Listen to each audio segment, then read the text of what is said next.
Apoteker Isma. Seperti biasa, aku di sini mau sharing tentang dunia farmasi, tentang obat, kosmetik, obat tradisional, dan segala sesuatu tentang kesehatan. Nah, kali ini aku mau melanjutkan sharing tentang PBF atau pedagang besar farmasi atau distributor obat. Nah, dari video-video sebelumnya, teman-teman banyak yang interest ya dan antusias tentang PBF. Dan ada beberapa pertanyaan dari teman-teman. Nah, video kali ini aku mau sharing tentang question and answer. Jadi Q&A.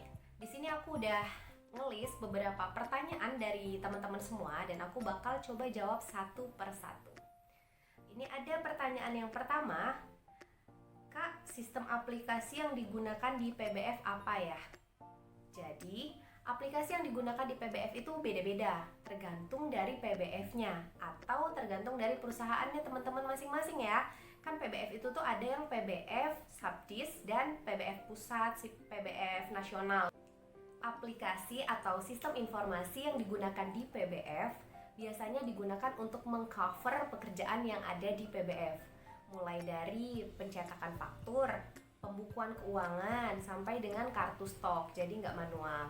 Biasanya ini tergantung dengan kerjasama si PBF dengan IT-nya apa.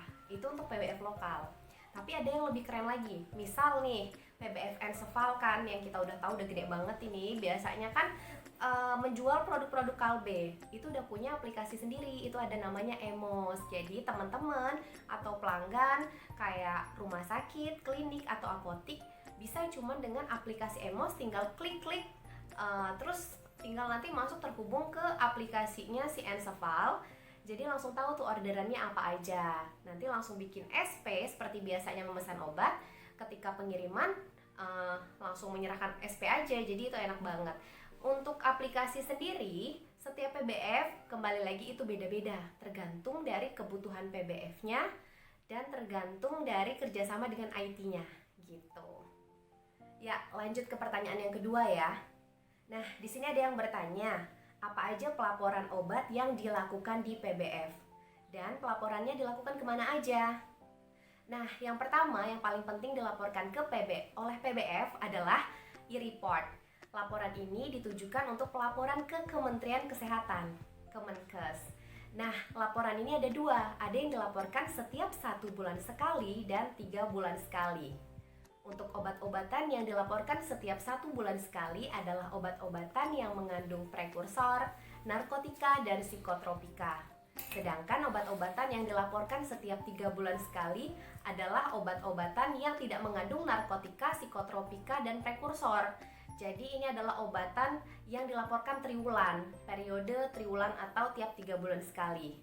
Nah, kita bisa melaporkannya di website pbf.binfar.debkes.go.id. Nah, pelaporan obat yang selanjutnya yaitu kita melaporkan ke BPOM, Badan Pengawas Obat dan Makanan. Kalau dulu zaman aku masih di PBF ya, aku masih melaporkan ke ENAPSA. Jadi websitenya e-stripnapsa.pom.go.id. Di sini kita melaporkan setiap 1 bulan sekali untuk obat-obat tertentu, khusus OOT, obat-obat yang mengandung dextrometorphan, tramadol, dan OOT lainnya. Kemudian beda lagi nih, kita juga melaporkan obat-obat yang mengandung prekursor di ENAPSA ini. Melaporkan juga obat-obat yang narkotika dan psikotropika. Nah sekarang kalau nggak salah nih tahun 2020 akhir ada sosialisasi lagi yang baru dari BPOM yaitu COD. COD ini adalah Sistem Informasi Obat dengan Izin Edar. Jadi ini adalah aplikasi baru untuk pelaporan kegiatan distribusi obat untuk pengawasan dari BPOM seperti itu. Ini ada yang tanya, Kak saya mau tanya, untuk kerja di PBF itu S1 aja, apa bisa D3? Dan IPK untuk kerja di PBF minimal berapa ya Kak? Nah, untuk kerja di PBF itu, kan itu pedagang besar farmasi. Untuk lowongan buat farmasi itu bisa D3, S1, dan apoteker. Tergantung dari jabatan yang kita lamar, posisi kita apa. Nah, ini juga tergantung dari perusahaannya apakah ada lowongan kerjaannya apa enggak. Yang pertama aku jawab dulu. Kalau misalkan kita S1 farmasi aja, belum apoteker, itu bisa kerja di PBF sebagai admin, bukan penanggung jawab. Tapi bisa di PBF kita sebagai penanggung jawab, tapi bukan penanggung jawab obat nih, penanggung jawab alat kesehatan. Sama aja tuh, S1 farmasi atau D3 farmasi masih termasuk TTK, tenaga teknis kefarmasian. Jadi sebagai penanggung jawab hanya bisa sebagai penanggung jawab teknis pada distribusi alat kesehatan. Nah, sedangkan apoteker itu bisa langsung menjadi penanggung jawab obat, penanggung jawab PBF. Jadi namanya APJ atau apoteker penanggung jawab. Terus yang selanjutnya katanya IPK. Di PBF minimal berapa? Untuk IPK sendiri sih tergantung kita kerja di PBF mana ya. Kalau misalkan PBF besar, PBF nasional yang udah terkenal ya, yang udah seluruh Indonesia, ada pabriknya, yang udah gede lah ya, itu biasanya memang mempertimbangkan dari IPK juga, gimana kemampuan kita. Itu relatif sih ya teman-teman. Kalau misalkan kita bisa kerja di perusahaan sendiri atau perusahaan PBF lokal atau itu milik swasta yang benar-benar dalam artian pemiliknya sendiri, modal sendiri, itu biasanya nggak terlalu mementingkan IPK. Itu tergantung dari pemilik modal atau PSA ya kalau apotik, pemilik sarana PBF. Itu tergantung dari direkturnya. Nah, sebaiknya buat teman-teman yang masih kuliah apoteker nih, kalau pengen kerja di PBF ataupun industri farmasi atau rumah sakit, sebaiknya IPK di atas 3. Itu minimal banget itu. Jangan kurang dari 3, khusus udah apoteker. Pertanyaan yang keempat, Kak, gimana caranya kerjasama dengan PBF? Nah, ini ada teman-teman kan yang kerja di rumah sakit, apotik, atau klinik yang mendapatkan obat harus dari jalur resmi, yaitu PBF.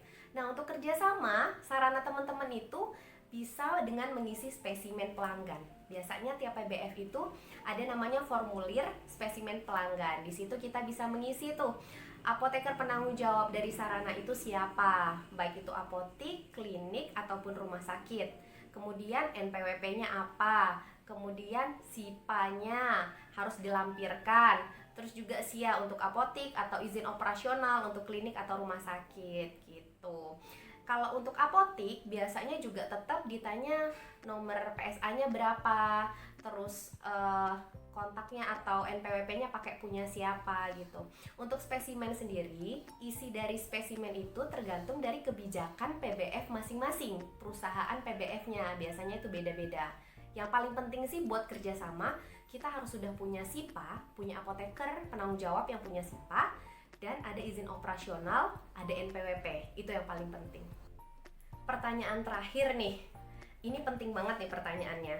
Hai Kak, aku mau tanya dong, kalau ada perjanjian kerjasama antara apoteker dan direktur PBF, itu harus berupa akta notaris atau PBF buat sendiri dan dilegalisir oleh notaris. Nah, jadi intinya gini, ketika kita mau menjadi apoteker penanggung jawab, kita harus ada perjanjian kerjasama dengan direktur atau pemilik atau yang punya jabatan tertinggi dari PBF itu. Itu bisa kita yang bikin draftnya, tapi harus dari legalitas notaris. Dalam artian kita harus ke notaris nih. Boleh juga kalau misalkan notarisnya bikin draftnya dulu, nanti kita revisi, kira-kira kita mau seperti apa, itu juga boleh. Yang penting itu sesuai dengan perjanjian apoteker penanggung jawab dengan direktur dan wajib legalitas dari notaris. Nah, kenapa harus legalitas notaris, nggak bikin sendiri? Nah, ini syarat kita ketika kita bikin di e-licensing, bikin izin dari kementerian, dari Kemenkes. Kan kita harus bikin izin operasional PBF. Syaratnya harus melampirkan perjanjian kerjasama yang dilegalkan oleh notaris, seperti itu. Oke teman-teman, jadi itu aja untuk kali ini tentang Q&A dari pertanyaan teman-teman tentang PBF. Mungkin kalau misalkan teman-teman mau sharing pengalamannya di PBF, atau mungkin ada pertanyaan lain selama aku bisa jawab, mungkin kita bisa sharing nanti di video-video selanjutnya. Terima kasih teman-teman semua, semoga bermanfaat. Wassalamualaikum warahmatullahi wabarakatuh.